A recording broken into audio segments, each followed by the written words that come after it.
So hello everyone. Last हमने government budget start किया था, आज पार्ट 3 हम इसका स्टार्ट कर रहे हैं। एक्सपेंडिचर के बारे में जानेंगे। मार्क्स में आपको बता चुका हूँ, 6 मार्क्स का ये आपका यूनिट है।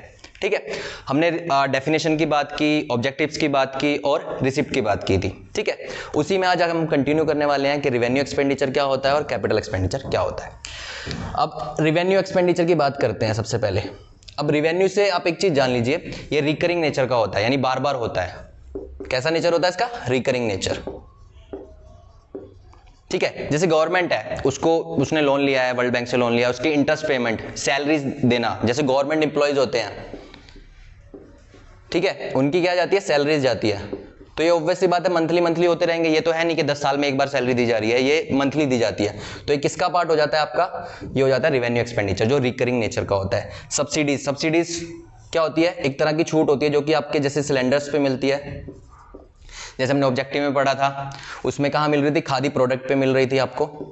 ठीक है, ये आपका किसका पार्ट हो गया? रिवेन्यू एक्सपेंडिचर का हो गया। उसी तरह होता है आपका कैपिटल एक्सपेंडिचर।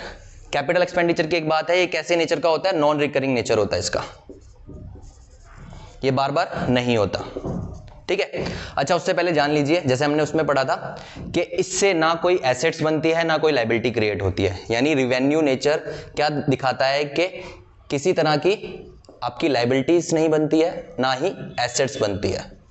जबकि कैपिटल एक्सपेंडिचर में क्या होता है? एसेट्स आपकी क्या हो जाएंगी? इंक्रीज हो जाएंगी, और लायबिलिटीज क्या हो जाएंगी?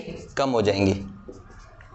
एसेट्स कैसे इंक्रीज हो जाएंगी? मान लीजिए फ्लाईओवर्स बन रहे हैं, बिल्डिंग्स बन रही है, तो क्या हो रहा है? आपकी संपत्ति बढ़ रही है ना। ठीक है, और ऐसी चीज ये नहीं है कि बार बार होती है, इन चीजों को बनाने में क्या लगता है? लंबा समय लगता है। ठीक है, उसके अलावा लायबिलिटीज कैसे कम हो जाएगी? मान लीजिए लोन ले रखा है आपके देश में, उसकी पेमेंट करोगे आप, तो क्या हो जाएगा? धीरे धीरे क्या हो जाएगी? लायबिलिटीज कम होनी स्टार्ट हो जाएगी। और ये कैसे नेचर का होता है? Non recurring nature. Types of budget की बात करते हैं। आपके ना 3 तरह के बजट होते हैं, ये भी इंपॉर्टेंट पार्ट ही है।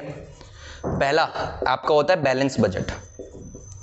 बैलेंस बजट मींस जितना आपने रिवेन्यू सोचा था, एस्टिमेट लगाया, उतना ही एक्सपेंडिचर हुआ। मींस आमदनी भी अठन्नी, खर्चा भी अठन्नी। ठीक है, उसके अलावा 2 होते हैं आपके, एक होता है सरप्लस और एक होता है डेफिसिट। डेफिसिट मींस कमी। बेसिकली डेफिसिट का मीनिंग क्या होता है? कि कमी। लाइक आपने आमदनी अठन्नी लेकिन खर्चा रुपया। बेसिकली जितना आपने रिवेन्यू सोचा था ना, उससे उतना तो रिवेन्यू जनरेट हुआ, लेकिन एक्सपेंडिचर जितना सोचा उससे ज्यादा खर्च हो गया। बेसिकली जैसे मान लीजिए आपने खर्चा एस्टिमेट लगाया 100, लेकिन खर्चा कितना हुआ? बेसिकली 120 हो गया। तो इस केस में क्या होगा? आपका डेफिसिट हो गया। ऐसे केस में क्या होगा? आप फिर जो आपकी सेविंग है या लोन है, ऐसे आप उसको पूरा करोगे। एक होता है सरप्लस।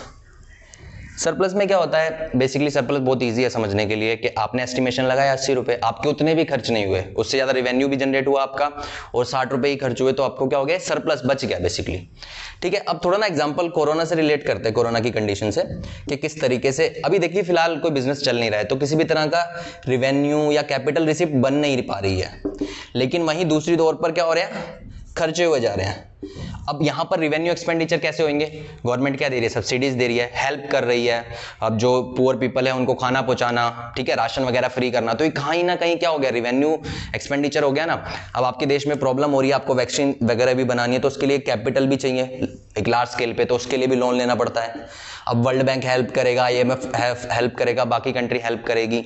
ठीक है, कहीं ना कहीं ये पैसा एक्सपेंडिचर का ही पार्ट हो जाता है। ठीक है, अब इनसे ना बाद में आगे क्या आएगा? आगे डेफिसिट्स पढ़ेंगे हम, कौन कौन से। प्राइमरी डेफिसिट होता है, फिस्कल डेफिसिट होता है, ठीक है, और रिवेन्यू डेफिसिट होता है। 3 प्रकार के आपके 3 टाइप्स के डेफिसिट होते हैं, जो हम नेक्स्ट वीडियो में कंटिन्यू करेंगे।